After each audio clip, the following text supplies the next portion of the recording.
I was summoned for what the calendar called a brief alignment. The room was sealed, quiet, and deliberate. At the head sat Calvin Reed, Chief Executive Officer, new suit, older confidence. To his right was Marjorie Lane, Director of Human Resources, binder open, pen already waiting.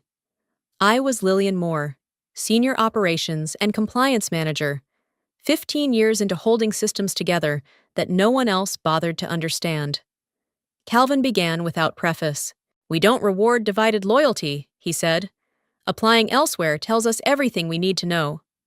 His voice stayed flat, practiced, as if trust were a line item he could delete. He said my employment was terminated, effective immediately. No warning, no discussion, authority performed, not earned. Marjorie pushed the termination agreement across the glass. "Sign here so we can close this efficiently," she said, careful to sound humane. The document reduced 15 years of operational control, audit defense, and compliance cleanup to a paragraph and a signature block. I noticed what it accused before I noticed what it omitted. I had managed louder crises than this. I asked one question, evenly, the way I always spoke when things mattered. "Can you confirm this termination followed the full internal separation protocol, including legal review?" Calvin frowned. "That won't be necessary," he replied. Marjorie didn't answer at all. The contrast was almost obscene. I had spent my career preventing shortcuts from becoming disasters. Calvin believed fear moved faster than process. He believed titles replaced understanding. He believed silence meant consent. "There's nothing to discuss," he added. "Security will handle access." Marjorie slid the pen closer, an invitation wrapped in pressure. I closed the folder without signing.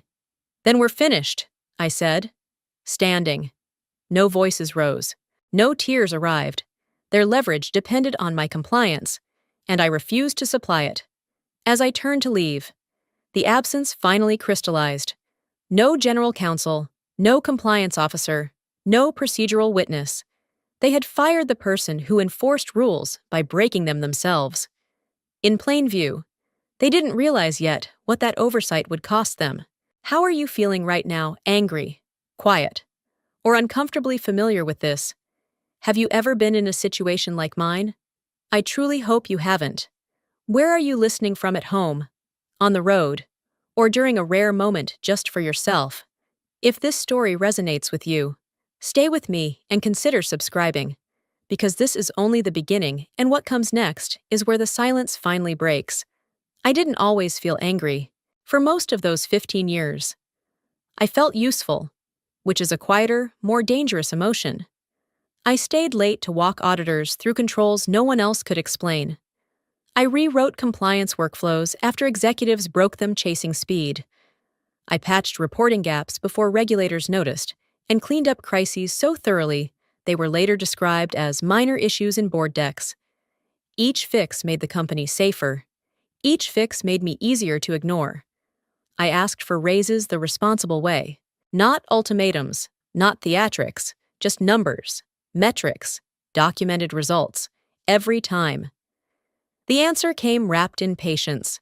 Next cycle, after the audit, once the market stabilizes.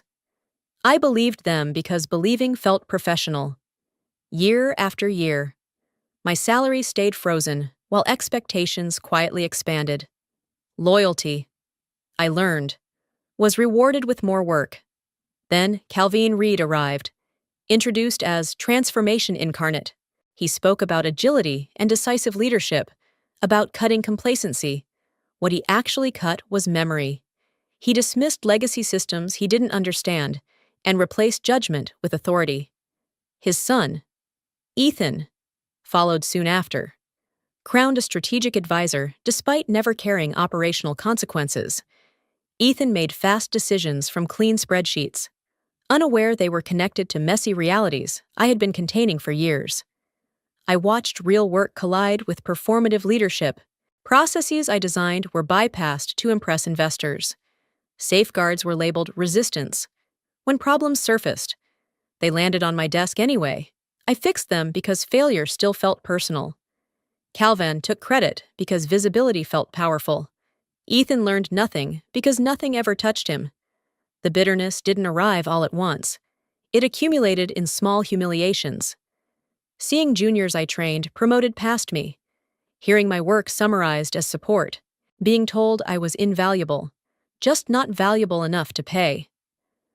I stopped asking for raises when I realized the delays were policy, not timing. What finally broke something open wasn't anger. It was clarity.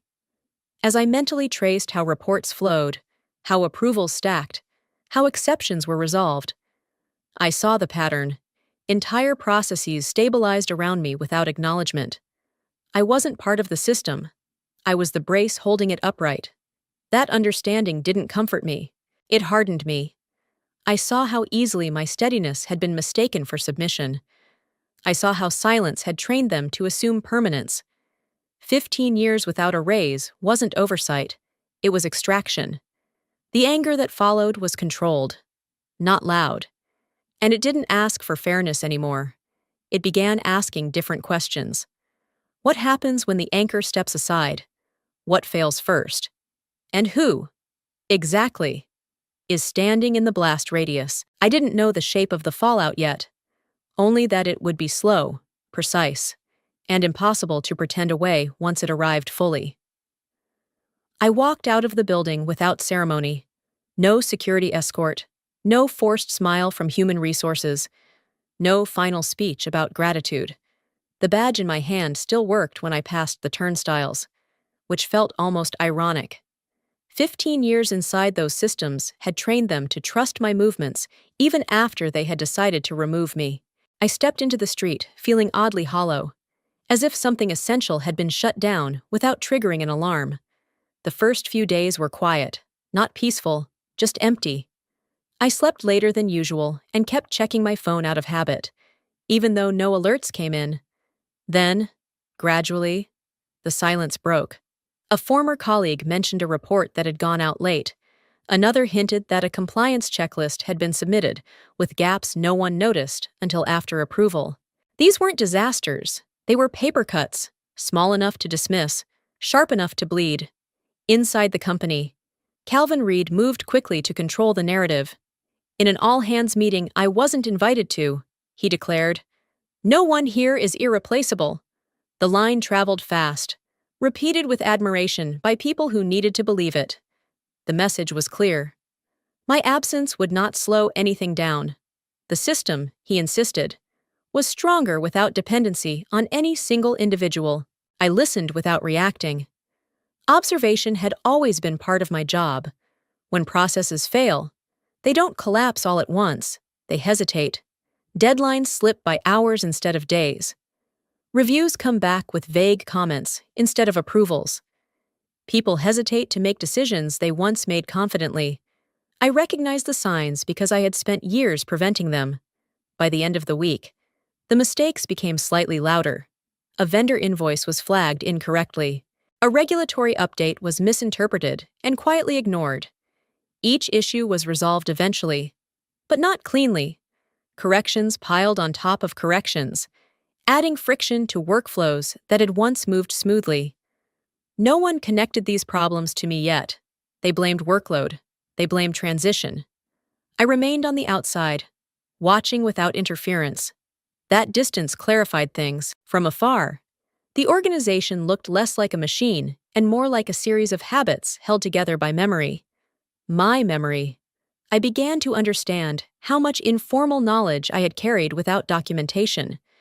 How many decisions lived only in my head because writing them down had always seemed unnecessary.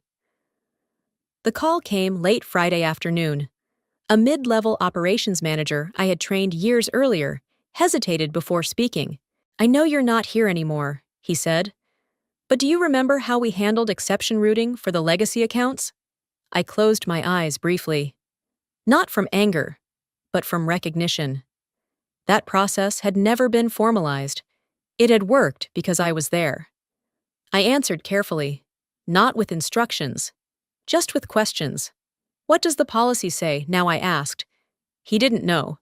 We ended the call politely. When it was over, I sat still for a long time. The emptiness I'd felt walking out had shifted into something colder, more deliberate. They had declared me replaceable. The system was already asking where I'd gone. I realized then that my exit hadn't closed a chapter. It had removed a load-bearing wall. The structure still stood. For now. But it was already redistributing stress.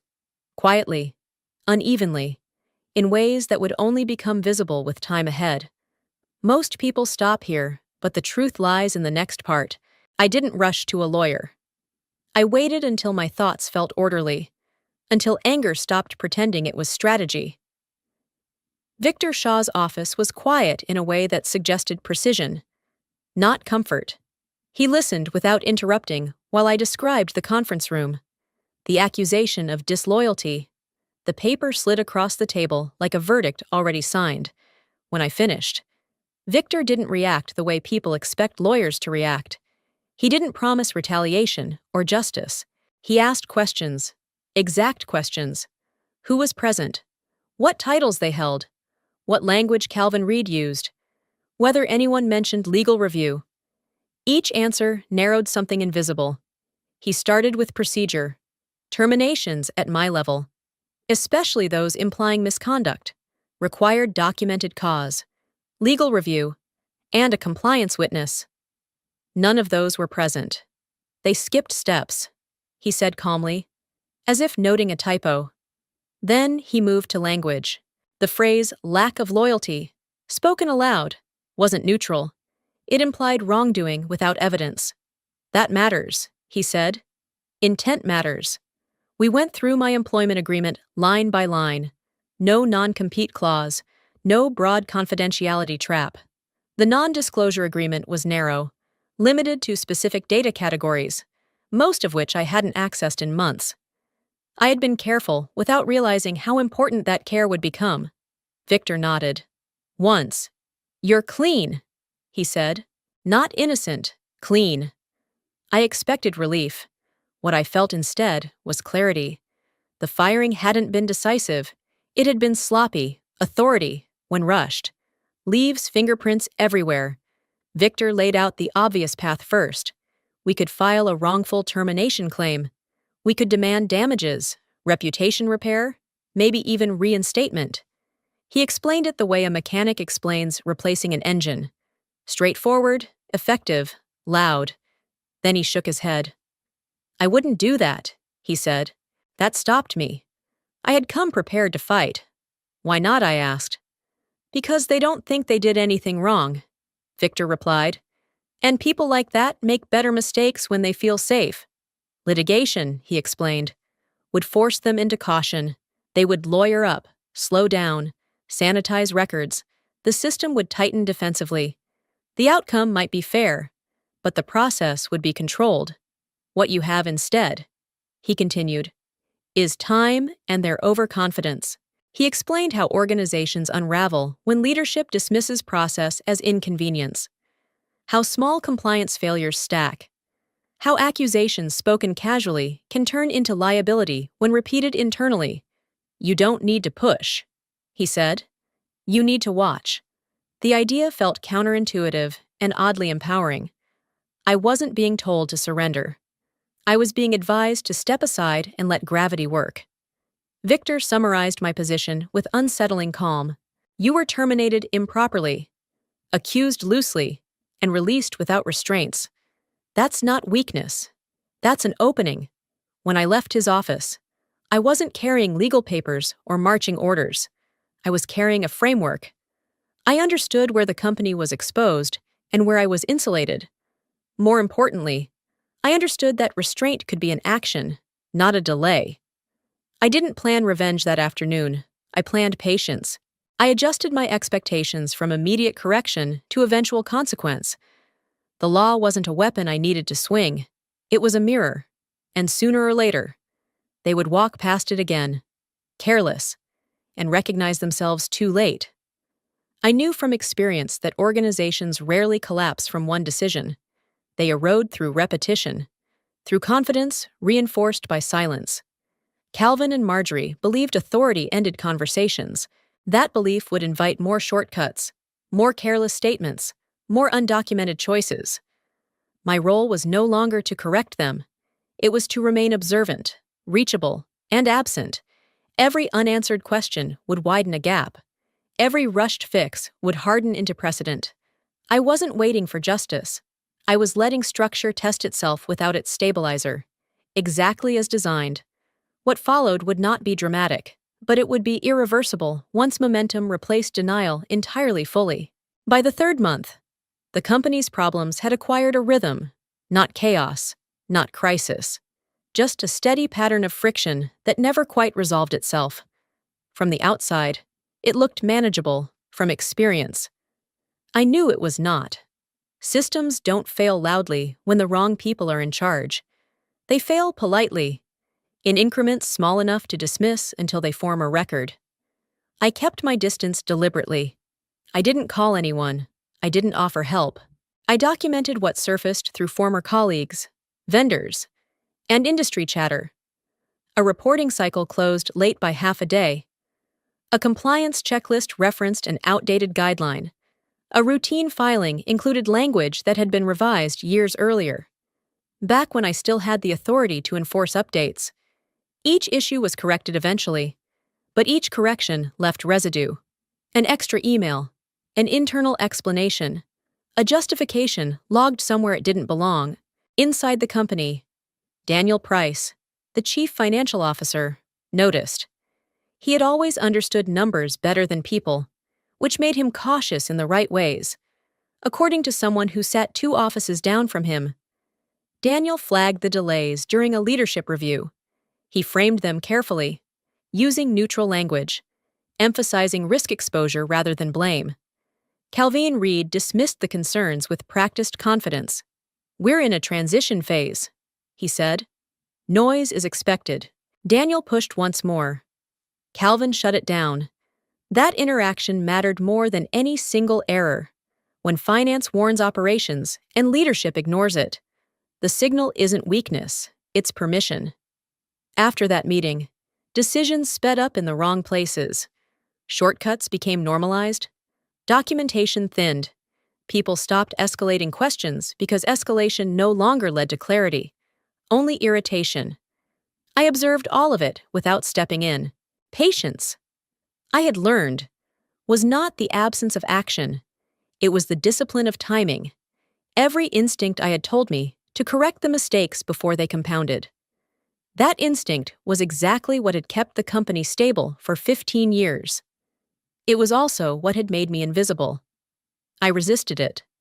By the end of the third month, the failures became just noticeable enough to attract attention beyond internal walls. Nothing dramatic, no headlines, just a quiet inquiry from an industry body requesting a routine compliance review. Those reviews were normal. I had coordinated dozens of them. When handled properly, they were paperwork exercises that closed cleanly. When mishandled, they became magnifying glasses. The request landed on Calvin's desk the same way everything else did, as an inconvenience. He reassured the executive team that it was standard procedure and delegated preparation to a newly promoted manager unfamiliar with historical exceptions. That choice alone guaranteed delays. Context matters in compliance, and context had been treated as expendable. I wrote the inquiry down in my notes and did nothing else. I didn't celebrate. I didn't speculate. I understood what this meant in structural terms. An external review freezes assumptions. It forces documentation where memory once sufficed. It exposes who knows how things actually work and who only knows how they should work. Daniel Price, according to the same source, requested additional resources to prepare. Calvin declined. "We'll handle it internally," he said. Control, once mistaken for leadership, rarely loosens its grip voluntarily. As the month closed, I felt neither satisfaction nor vindication. I felt steadiness. The system was testing itself without its stabilizer, and the results were consistent with every model I had ever built. Small failures don't resolve themselves. They accumulate evidence. And evidence, unlike loyalty, doesn't care who holds the title when it finally has to speak. I remained patient because patience preserved options. Nothing I observed required intervention yet. Only awareness. The structure was still standing, still functional, but strain was migrating to places leadership never inspected. When accountability is delayed, it doesn't disappear, it settles. I was not steering events. I was allowing them to proceed exactly as designed. Under assumptions, Calvin trusted far too much. Those assumptions would soon encounter scrutiny they could not manage fully. Calvin's confidence grew louder as the cracks stayed quiet. From what I was told, he began speaking openly about shedding outdated practices, using my absence as proof that the company had outgrown caution. In meetings, he framed the past as drag. "We don't need legacy thinking slowing us down," he said, according to someone who still sat in the room. The irony was sharp. Those so-called legacy practices were the very controls that had kept regulators satisfied and clients calm for years. Ethan Reed amplified the message with enthusiasm only inexperience can sustain. As his father's strategic advisor, he pushed a new framework that promised speed and visibility. Departments were reorganized without consultation. Approval layers were flattened without understanding why they existed. Ethan spoke in clean diagrams and confident forecasts, unaware that each box he removed carried informal safeguards built through repetition and consequence. Operations resisted quietly. Compliance objected carefully. Finance hesitated. The tension never reached open conflict, but it never resolved either. From the outside, the situation felt strangely theatrical. Calvin and Ethan performed certainty while everyone else adapted defensively. I recognized the pattern because I had mediated it before. When leadership declares transformation without mapping dependencies, the burden shifts downward. People stop trusting the system and start protecting themselves. Decisions slow, not because of process, but because of fear. It was during this phase that a former client reached out. Elaine Porter, a senior partner at a firm I had worked with closely for years, called under the pretense of catching up. We spoke carefully. She mentioned recent delays and inconsistent responses from my old company.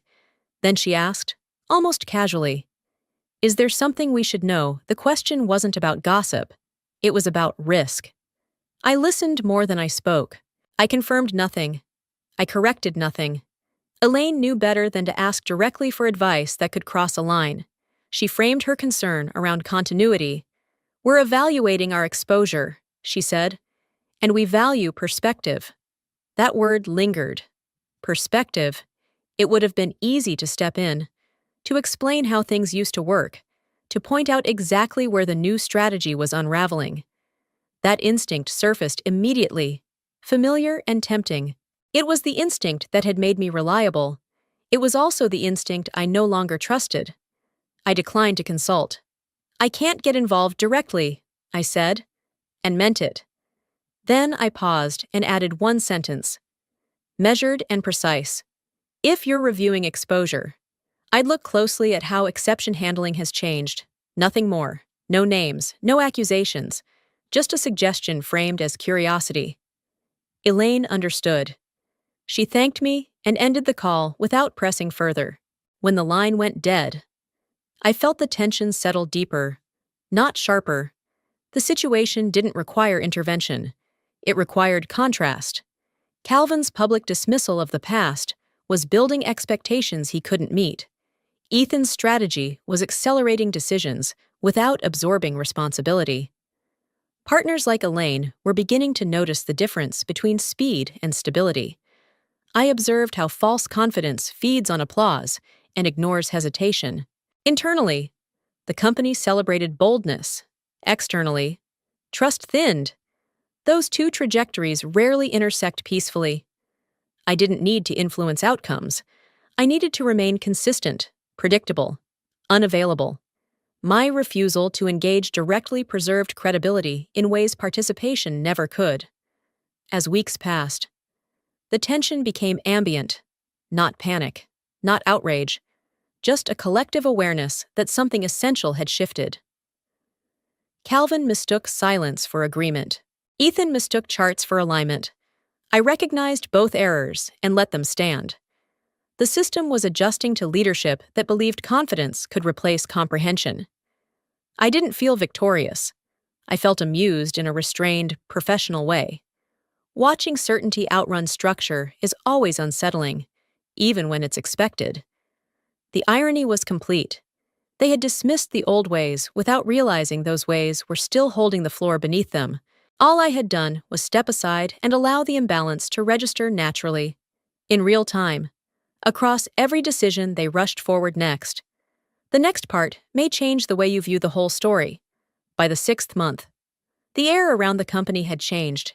It wasn't panic yet, but pressure has a way of announcing itself before anyone names it. The warning arrived quietly, exactly the way serious problems prefer to enter. It came as a formal letter from the industry oversight body, requesting clarification on several routine filings. They called it a standard compliance inquiry. Inside the company, the letter triggered movement without direction. Meetings multiplied. Email threads lengthened without resolution. People spoke in careful phrases, avoiding conclusions. Calvin Reed treated the warning as an inconvenience, not a signal. "This is normal," he told his leadership team. "We've handled these before." He delegated preparation to human resources and moved on. Marjorie Lane responded differently. She called an internal meeting and framed the task as cleanup. "We need to simplify our records," she said. "Remove outdated files so we don't confuse reviewers." Her tone was efficient, almost reassuring. I heard about the instruction from 2 different sources within 24 hours. Marjorie had directed teams to delete older documentation that no longer felt relevant. Exception logs, archived emails, internal notes explaining why certain steps existed. She called it streamlining. She called it housekeeping. What she didn't call it was destruction of mandatory records. I knew immediately what that meant. Retention rules in our industry were explicit. Certain documents had to be preserved for fixed periods, regardless of leadership preference. Deleting them wasn't efficiency, it was a violation. I didn't warn anyone. I didn't send emails or make calls. That instinct still existed, but it was no longer mine to act on. Control now meant restraint. Pressure intensified quietly over the next weeks. Teams hesitated, unsure what was safe to keep. Some deleted too much. Others froze, afraid to touch anything. The inconsistency itself became a risk. Daniel Price noticed. As chief financial officer, he understood exposure when he saw it. According to someone close to him, he confronted Calvin directly. "We can't erase history," Daniel said. "This puts us at risk." Calvin dismissed him. "We're cleaning house," Calvin replied. "Don't overthink it." That exchange sealed the direction of events. Once record deletion becomes policy, intent stops mattering. All that remains is evidence of action. I noted the date, the directive, and the people involved. I kept no copies, requested no documents. My role was observation, not preservation. When organizations feel watched, they either tighten discipline or panic. Calvin chose speed. Marjorie chose erasure. Both choices increased pressure instead of releasing it. By the end of the 6th month, the warning letter had done its work. It hadn't punished anyone. It had revealed behavior under scrutiny. I felt the pressure too, but it was controlled. Escalation had begun, and it was no longer theoretical. I understood now why Victor had urged patience. Warnings create reactions. Reactions create records. Records don't lie, even when people do. Every deletion, every dismissal, every careless quote added weight. I stayed unreachable by design, not hidden, not evasive, just absent. If anyone needed guidance, policy was available. If they wanted certainty, they would have to earn it internally. The pressure they felt was the pressure of unsupported decisions. Looking back, this was the moment momentum locked in. Compliance doesn't collapse. It accumulates consequences. The warning letter was only the first formal signal. Everything after would build on how they responded here. I felt no urge to celebrate. Escalation is not victory, it is commitment. I had committed to observation, accuracy, and time. The pressure would keep rising, whether they noticed or not, inside the company. Deletion continued under the banner of efficiency. Outside, oversight moved at its own pace. Those timelines would eventually meet. I didn't need to accelerate anything, I only needed to stay precise. The pressure was no longer hypothetical. It had shape and direction. People inside the organization felt it in meetings and silences. They just didn't yet understand its source. I did, and that understanding came with responsibility. Not to intervene, not to warn, not to rescue. Rescue would erase the record forming in real time. Pressure, once released too early, loses its evidentiary value. So I waited, steady and deliberate. The warning had landed. The response had been reckless. Everything else would follow logically from that point forward. Pressure does not need permission to grow. It only needs neglect. They were supplying that in abundance. And I was done correcting it. Month 6 closed with everything in motion. The warning stood unanswered in substance. The pressure had nowhere to go but inward. And that was exactly where real failures begin. Quietly, predictably, without witnesses. The counterattack didn't come with lawyers first. It came with whispers. By the time I heard about it, Calvin Reed had already decided on a story that positioned him as the defender and me as the threat. In internal meetings, he framed recent instability as external interference. "She's influencing partners," he said. According to someone still in the room, "We're dealing with coordinated pressure." Saying my name wasn't necessary. The implication did the work. That narrative served two purposes. It excused internal failures and justified defensive behavior. Once blame points outward, accountability retreats inward.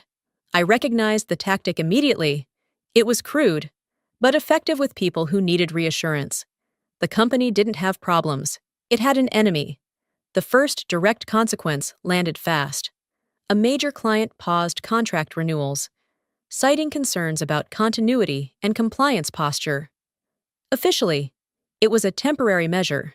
Internally, it was treated as confirmation that something hostile was happening beyond their control. Calvin escalated the rhetoric. "We're being undermined," he said. "This is retaliation. I had done nothing. No calls, no guidance, no commentary. Silence. However, rarely survives fear. When people need a target, absence becomes suspicious. Victor Shaw handled the response before I even asked. He sent a formal letter to the company's legal department demanding an immediate halt to defamatory statements. The language was restrained but unambiguous. Allegations of interference, spoken without evidence, constituted reputational harm. Cease and desist. The letter concluded. Simple. Direct. Calvin didn't back down. He doubled down. In another meeting, he told his team, "If she thinks hiding behind a lawyer will scare us, she's wrong." That sentence circulated quickly. It was repeated with bravado, not caution. It told me exactly how exposed they felt. I stayed defensive by remaining still. Every instinct trained over 15 years urged me to clarify, to correct, to explain. I suppressed it. Defense, in this phase, meant containment. The more they spoke, the more they documented intent. The louder the accusation, the clearer the record. Then the call came. Not from the company. From the client. Elaine Porter didn't waste time with pleasantries. "We've paused our agreement," she said. "Not because of you, because we don't trust what we're hearing." She explained that Calvin's team had suggested I was actively influencing partners. Elaine's voice tightened. "I wanted to hear from you directly." I told her the truth. Narrowly. "I haven't contacted anyone," I said. "I haven't offered guidance or opinions. I didn't elaborate. I didn't defend myself." Elaine listened carefully. Then she asked the question that shifted everything. "If we wanted independent clarity," she said, "would you be open to talking?" The room went quiet on my end. That invitation mattered. It wasn't about loyalty or revenge. It was about credibility. "I can't advise on your relationship with them," I replied, "but I can explain how certain processes are supposed to function, in general terms." There was a pause. Then relief. "That's all we need," Elaine said. We scheduled nothing. We agreed on no scope. The call ended without commitment. That restraint protected both of us. Still, the implication traveled faster than any agreement. The client had bypassed the narrative and gone straight to the source. Inside the company, panic sharpened. The paused contract became leverage in Calvin's hands. This proves interference, he insisted. Legal pushed back quietly. Finance grew tense. Human resources circled, unsure which version to preserve. Victor sent a second letter, firmer this time. It cited specific statements attributed to Calvin and demanded correction. Silence followed, not compliance. Silence. I understood the dynamic clearly now. This was no longer about defense alone. It was about posture. Calvin believed escalation would restore control. I knew escalation only increased exposure. The client's outreach wasn't collaboration, it was triangulation. I felt the tension settle into something colder. The counterattack had failed to isolate me. Instead, it had pulled me into clearer focus. I hadn't moved. I hadn't pushed. I had simply remained reachable. That was enough. As the week closed, the company tightened internally, convinced it was under siege. Outside, trust quietly rerouted. I didn't celebrate. I prepared. Defense had shifted into positioning, and the next move wouldn't belong to Calvin at all. The hearing began without drama, which made it worse. Compliance reviews are designed to feel procedural, almost boring, because boredom lowers defenses. I sat in the back of the room, not as a participant, but as an observer withstanding. My presence noted and then deliberately ignored. Calvin Reed arrived confident, flanked by counsel, posture rigid with certainty. He spoke first. Our internal disruptions were the result of outside influence, he said. We acted responsibly at every stage. His voice carried the practiced calm of someone used to controlling rooms. For a moment, it worked. Then the data started speaking. The review panel walked through timelines, document trails, and internal directives. Dates were read aloud. Decisions were mapped against policy. Calvin nodded along until the first inconsistency surfaced. A retention log showed deletions authorized after the warning letter. Calvin shook his head. That's incorrect, he said quickly. Those actions predated oversight. The chair didn't argue. She displayed another record, same directive, different timestamp. Silence spread. I felt my pulse rise. Contained. Deliberate. This was the danger zone where stories fracture. Questions followed, precise and narrow. Who authorized deletions? Who approved revised procedures? Who overrode finance objections? Calvin answered confidently until confidence required memory. When he hesitated, the room noticed. Daniel Price was called next. As chief financial officer, he had avoided eye contact with Calvin all morning. When he spoke, his tone was careful, almost regretful. I raised concerns, Daniel said. I documented them. He glanced at the panel. Not at Calvin. I was instructed to proceed anyway. Calvin turned toward him. That's not accurate, he said sharply. Daniel didn't react. He handed over emails. Dates matched the earlier timeline. Warnings, responses, dismissals. The room shifted. This was no longer abstract risk. It was traceable decision-making. I stayed still, hands folded, breathing measured. This wasn't vindication. It was exposure. The panel asked Daniel one final question. If you believed the actions were non-compliant, why didn't you escalate further? Daniel answered without drama. Because escalation had become unwelcome. That sentence landed harder than any accusation. Calvin spoke again, louder now. We were under pressure, he said. We had to move fast. The chair interrupted him. Speed does not suspend responsibility, she replied. The words were calm, final. As the session closed, the panel summarized preliminary findings, procedural violations, inconsistent testimony, governance failures. Then came the line that changed everything. We will be evaluating individual accountability at the executive level. The room froze. Calvin stiffened. Counsel leaned in too late. That sentence separated the company from the person leading it. I felt the tension compress, sharp and contained. Walking out. No one spoke to me. They didn't need to. The hearing hadn't resolved anything yet, but it had shifted the center of gravity. Responsibility had a name now, and it wasn't abstract. I stepped into the hallway, feeling the pressure finally exhale. Just slightly. 12 months of restraint had led here. Not to triumph, not to relief, but to inevitability. The process was no longer theoretical. It was documented, recorded, and moving forward without regard for confidence or control. Behind me. Doors closed softly. Ahead. Consequences aligned themselves with the truth. One procedural step at a time. That awareness tightened my focus rather than easing it. Hearings like this do not end stories. They authorize the next phase. I understood that Calvin would leave, convinced he could still control the outcome. That counsel would advise containment.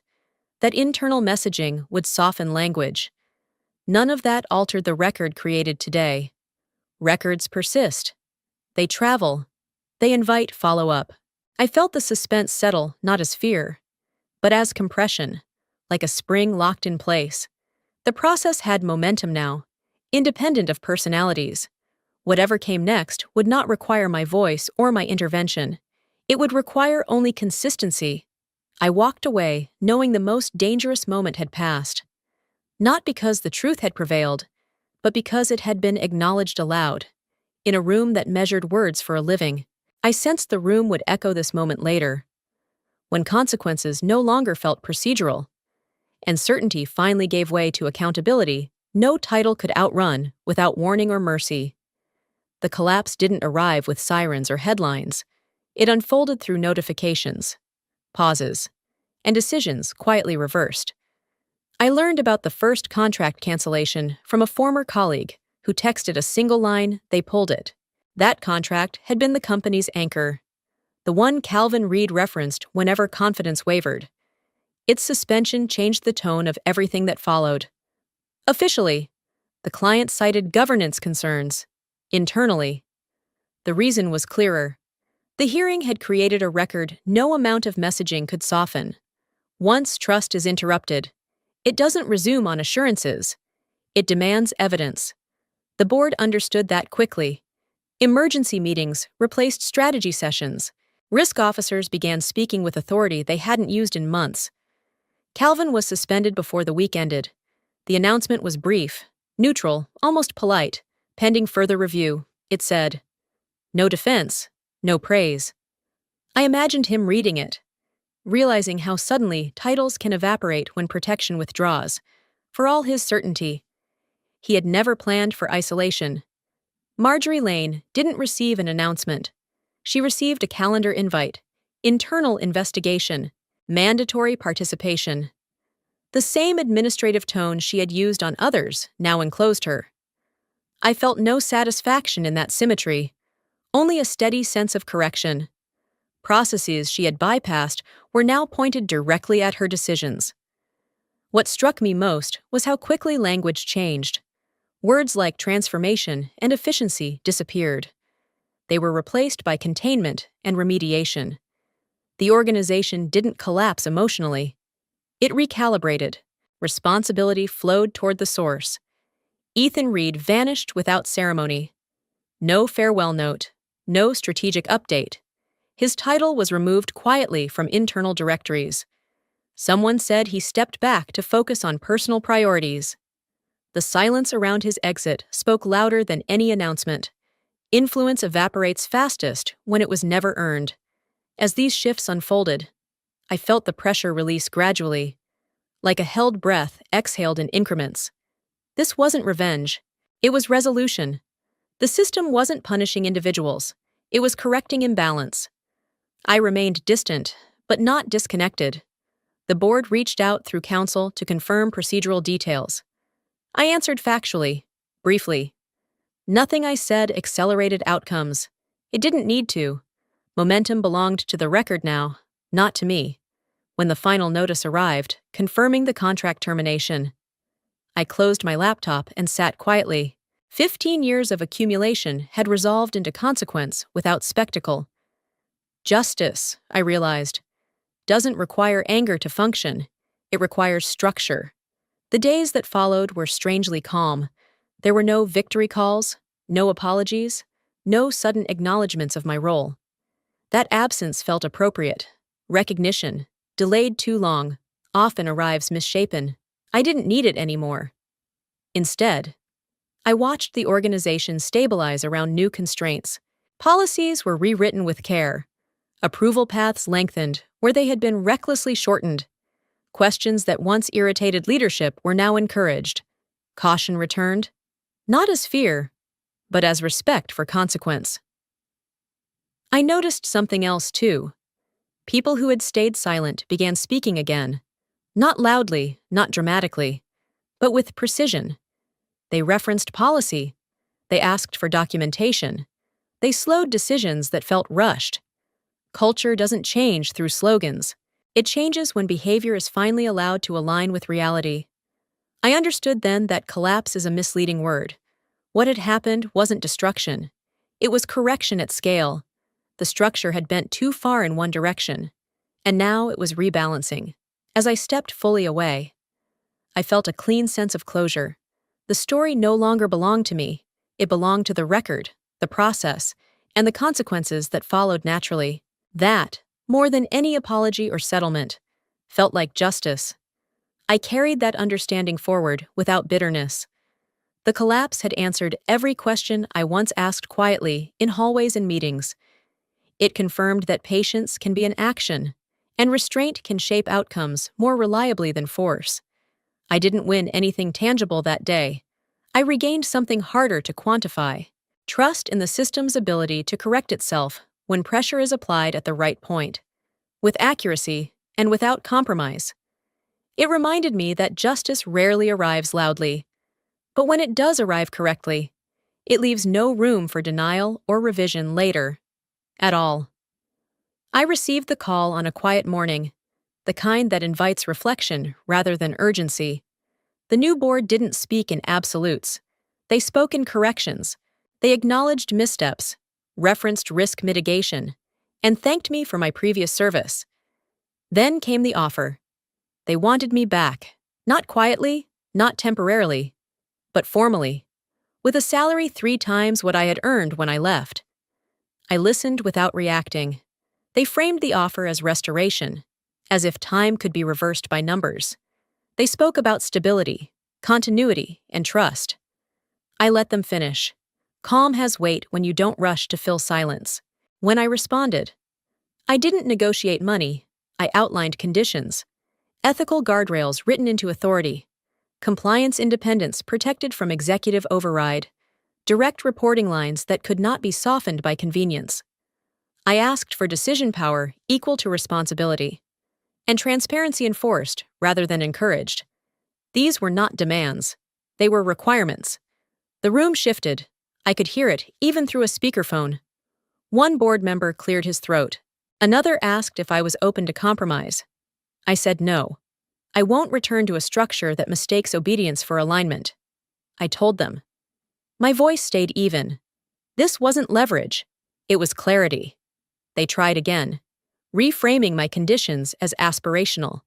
We need flexibility, someone said. I replied. Flexibility is what broke governance last time. No one argued that point. Silence followed. Heavier now. I understood their position. Boards don't like constraints that limit their discretion, even when those constraints prevent failure. What I was asking for would have changed the organization's power geometry. It would have removed plausible deniability. They weren't ready for that. Not yet. The chair finally spoke. We can't commit to all of this immediately. That was the answer. I thanked them for their honesty. I declined the offer. Ending the call felt oddly gentle. There was no triumph, no bitterness, just confirmation. Winning doesn't always look like acceptance. Sometimes it looks like refusal made without resentment. Afterward, I sat quietly and considered what had shifted. I hadn't forced accountability. I had defined it. They couldn't meet it, and that limitation belonged to them. Not me. The offer itself was proof of outcome. They didn't call because they valued me emotionally. They called because systems remember who stabilizes them. Compensation is often the language of late recognition. I didn't need their title or their approval anymore. My leverage wasn't scarcity. It was coherence. I had learned where I stood, and more importantly, where I wouldn't stand again. Walking away a second time felt different. The first departure had been imposed. This one was chosen. Quietly, decisively, and without regret. I stepped forward into work shaped by my terms, not theirs. That decision marked the end of negotiation and the beginning of authorship. I no longer reacted to systems designed by others. I designed my own parameters, clients, and obligations. Freedom didn't arrive as celebration, but as alignment between principle and practice. The board had offered correction without transformation. I chose transformation without permission. In that choice, the victory stayed quiet, internal, and durable, because it required no witness, no approval, and no future apology. It sealed my authority permanently, independent of institutions that once mistook endurance for consent alone today. I learned about Calvin Reed's exit the same way I learned most truths by then, quietly, without commentary. An industry notice confirmed he had chosen to pursue opportunities outside the sector. No farewell tour, no advisory role, just absence. Power leaves the way it arrives when it was never anchored to substance. The company followed a different path. Restructuring wasn't cosmetic. Reporting lines were redrawn. Oversight committees gained authority instead of slogans. Policies once treated as optional were rewritten into obligations. People stopped improvising and started documenting. It wasn't redemption, it was repair. I watched from a distance, no longer invested in outcomes. My work had moved elsewhere. I built an independent practice focused on governance, operational risk, and crisis prevention. Clients didn't come looking for drama. They came looking for stability. Experience translated cleanly when it was no longer buried under politics. For the first time in years, effort and authority matched. What surprised me most was the absence of anger. I had imagined closure might feel like vindication. Instead, it felt like space. Time had done what confrontation never could. It separated behavior from excuses. It allowed systems to reveal their preferences without my interference. Discipline replaced emotion, and discipline proved more durable. People occasionally asked if I felt satisfied. The question always missed the point. Satisfaction implies victory over someone else. What I felt was alignment. I hadn't punished anyone. I had stepped aside and let structure enforce its own rules. That distinction mattered. 18 months changed perspective. I no longer replayed conversations or rehearsed arguments. The narrative had resolved itself through consequence. Calvin left the industry he once dominated. The organization he led recalibrated under constraints it previously ignored. I continued forward, unburdened by unfinished business, looking back. The lesson was uncomplicated. Revenge fueled by anger burns fast and leaves residue. Resolution built on time, discipline, and systems leaves nothing to clean up. I didn't win by shouting or striking back. I won by refusing to stabilize what refused to respect balance. That refusal created room for something better. Work that reflected my values, boundaries that held, authority that didn't require fear. The story closed without spectacle, exactly as it should have. Justice doesn't always announce itself. Sometimes it simply arrives, complete and quiet, when patience has done its work. I moved on carrying certainty, not bitterness, and trusted systems to remember everything eventually in time. If you're still here listening to this story, ask yourself honestly, have you ever stayed too long, hoping effort would be noticed? Are you staying to the end right now because something in this feels familiar? I'm curious, where are you listening from today? Your city, your country, your quiet corner of the world? Share it in the comments. And if this story made you feel seen, please like it. Share it with someone who might need it, and subscribe. Not for numbers, but because stories like this remind us we're not alone.